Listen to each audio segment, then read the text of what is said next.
I always thought I was hard to deceive. I grew up reading people, studying patterns, noticing the small details others ignored.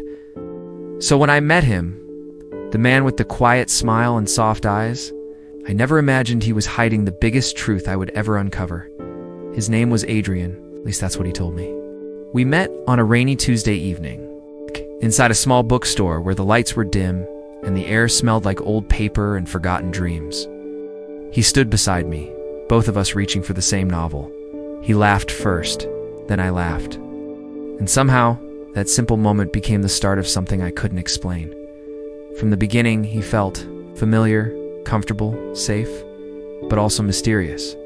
Like he was always watching the world and choosing his words carefully. We dated quietly, softly, late-night coffees, long walks, small confessions, whispered under streetlights. Never pushed, never rushed, never crossed lines. But he also never talked about his family, his past, where he lived, or what he did for a living. "I'll tell you everything one day," he always said with that gentle half-smile. I believed him, because when he held me, none of that mattered, until everything changed. One night, after he dropped me off, I noticed something fall from his Coda small access card, black, unmarked, with a barcode and the initials DIU when I searched it online. Nothing. Absolutely nothing. That was the moment the first crack formed. The next day, Adrian didn't show up for our date. He didn't text, didn't call. Hours passed, then days. My messages stayed unread. Something inside me panicked, not the kind of panic you feel when someone ghosts you, but the kind that crawls under your skin and whispers, "He's in danger." I didn't know why I felt that, but I knew it was true. A week later at 3:17 a.m., I woke to the sound of someone unlocking my front door. I froze. My heart stopped. Then I heard his voice. "It's me," Adrian whispered. "Please don't scream." When I turned on the light, he wasn't the man I knew. Blood stained his shirt. His hands shook violently. It looked like he had run through hell. "Adrian, what happened?" He leaned against my wall, breathing like every inhale was a war. "My name isn't Adrian," he finally said. "I'm sorry. I never meant to drag you into this." Then he pulled something from his pocket, a metallic badge with the same initials from the card. DIU, Department of Identity and Undercover Affairs. He wasn't a criminal. He wasn't a liar for fun.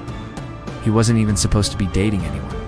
He was an undercover operative, living under a false name, with a mission so dangerous he couldn't risk attachments. But he attached anyway, to me, the blood. His cover had been blown. Someone was trying to kill him. "I shouldn't be here," he said. "But when they came after me, the only place I wanted to run was to you." I didn't know what I was supposed to do. Cry, scream, run. Instead, I touched his face gently, feeling the fear under his skin. "Tell me everything," I whispered. And he did. For hours, he confessed the truth, the undercover work, the enemies, the double identity, the reason he vanished, and why he kept me at a distance.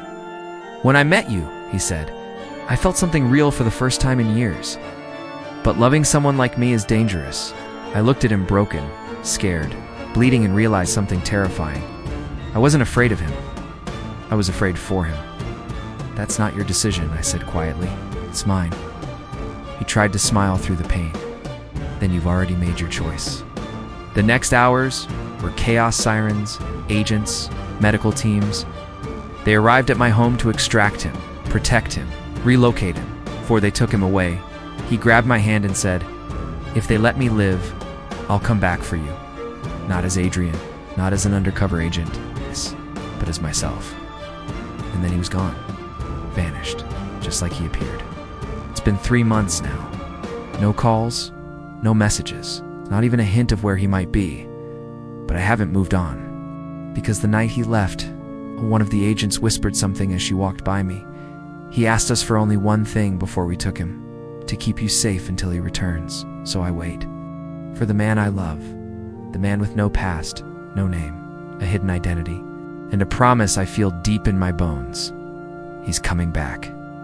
And when he does, I will finally learn who he really is.